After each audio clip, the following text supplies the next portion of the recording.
Let's talk about how like we connected, Bart. You know, so for those of you who don't know, I'm the guy behind the scenes that does all the COP shorts that you guys have seen. And actually, like Bart, you originally, I remember I sent you a message and you said, yeah, I'm not interested. And I was just like, and I was just like, oh, okay. And then I remember I watched a video that Wolfgang put out about like the shorts and like how that was kind of taking over. And I'm like, you know, shout out to him because I'm not gonna lie, like once he started like making like his shorts, like everybody like started doing it. But then I was like, you know what? I think this would be a good idea. Let me try and like convince him to like do shorts. And but why were you kind of like apprehensive or not like interested at first into doing shorts? Well, there were two reasons why. The first reason that I knew was, and this was a little bit short-sighted of me because I was thinking of it in terms of like RPM instead of thinking of it in terms of, well, why am I really doing the YouTube? And it's really to get more people for brand recognition. As I was talking about like long form, like 16:9, like widescreen, regular videos, non-shorts, right? I was saying it's like the RPM's like, 8 or 9. The shorts RPM's like 11 cents. Yeah. If you're lucky. Like you need to get like tens of millions of dollars. It's tens of millions of views to ever even like have that. So I knew like right then and there, I was like, well, it's not going to make any money, right? But the thing that actually concerned me the most was that like most of the content that's on poker are like these vloggers, right? Like, and well, they're shooting in widescreen, but it's very easy for them to like shoot like with their phone too, like if they want to do a short. But we were just doing static, like calling shit. Static long form, like widescreen. I didn't want to do. And then when we started talking, I was like, shorts is a whole game where you got to like make very, very consistent content, right? Yeah. I wasn't going to do like 30 pieces of new content vertically unrelated to call-ins. I didn't have it. Like it wouldn't be worth it for me. So I didn't think that our call-ins could be made into shorts really effectively. I was just like, it's not going to work because like the graphics like on the screen, the timing. The editor would have to know poker. How this the first thing I was like, how are you like me and Ryan, who works for me, like we're like, how is he gonna know like how to like what to do? Like how is he gonna know what the best minute is? So we were like, but then I came to the decision, I'm like, I think you said like try me for like a few months. Like, all right, I'll give it a try. But I'm telling you, nothing to do with you. I didn't have high expectations. I didn't think it was going to work because of those challenges.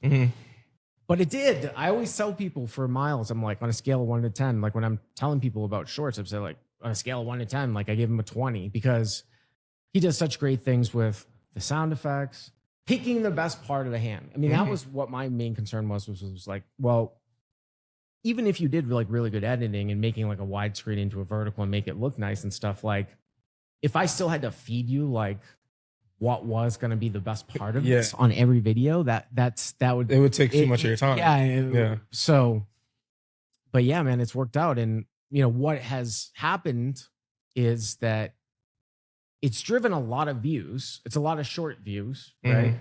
And it's driven a lot of subscribers. Like I got my 100,000 plaque. Which is cool. But I think, whether or not, because it doesn't make a ton of money, like, right? You said shorts, but what I have noticed is that like brand recognition, vertical videos, like in the fact that we can like, put it into not just YouTube shorts, like TikTok, like Instagram, Facebook, stuff like that. We have more subscribers than we ever have, and the retention level is higher. And the only thing that we're really doing differently is shorts. And I think it's just a huge part of that. Just because it's like like people are always on their phone, and that's what they're seeing like over and over again. It's just so funny because like even we were all going back and forth. We were like, what's the difference between like an Instagram reel, an Instagram video, a Facebook reel, I remember video, that. A Facebook story, post. Still going back and forth. But yeah, shorts brand recognition is just major key. And for people who want to try this out for their channel, like you're actually the first person I started posting on Facebook for.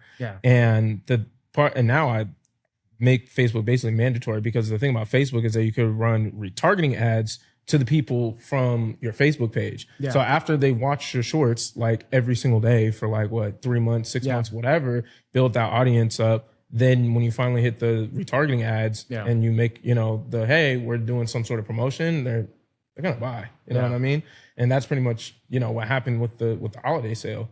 Like I think this next year, like Black Friday, Black Friday, yeah, because like the Facebook, I don't know if you've seen it recently, but like the Facebook like is still like, you know, it's almost doubled since we started. And by the way, too, also Facebook's got some stuff like there's ads on Reels on Facebook, because I don't think you make money on ads on Reels and Instagram. I don't think you actually get money for that. I think they changed it, but there's ads on Reels for Facebook. Yeah, like we're making like $1,000 a month on Facebook just reposting stuff. Yeah, there's like money to be made on Facebook. Just like, I mean, not big money, but I mean, it's something. Yeah. Exactly. I mean, remember we turned it on. I'm like, oh shit. Like, yeah, I do remember that. You were let's just turn it on. I think like all I had to do was just hit post, like posted a reel and posted a post. Right. Because I want to call everything different. You know, and it's like, you know, another $1,000 a month, you know, to pay for, you know, upgrading and stuff like that. Yeah. And again, like the goal for us isn't to make money off of,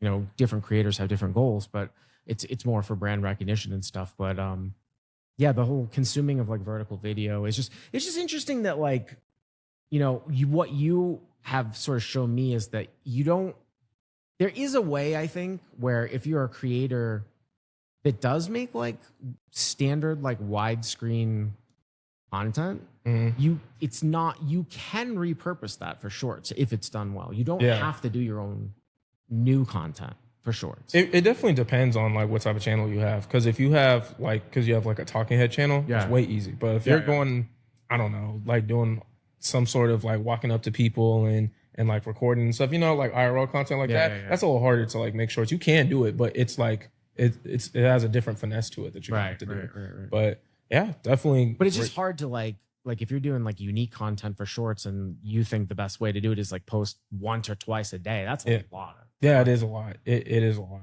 Yeah. And I remember we were trying to get you to do like twice a day, and you're like, oh, let's just do one a day. I'm like, hey, as long as you just do it consistently, because that's what you got to do. You got to feed the beast. Because I remember like it took us like 15 or 20 days to even get because we started the TikTok from scratch. Right. So it took us like 15 posts, 15 days to get our first subscriber or follower on TikTok. So yeah. Don't sleep on YouTube Shorts. More of the story.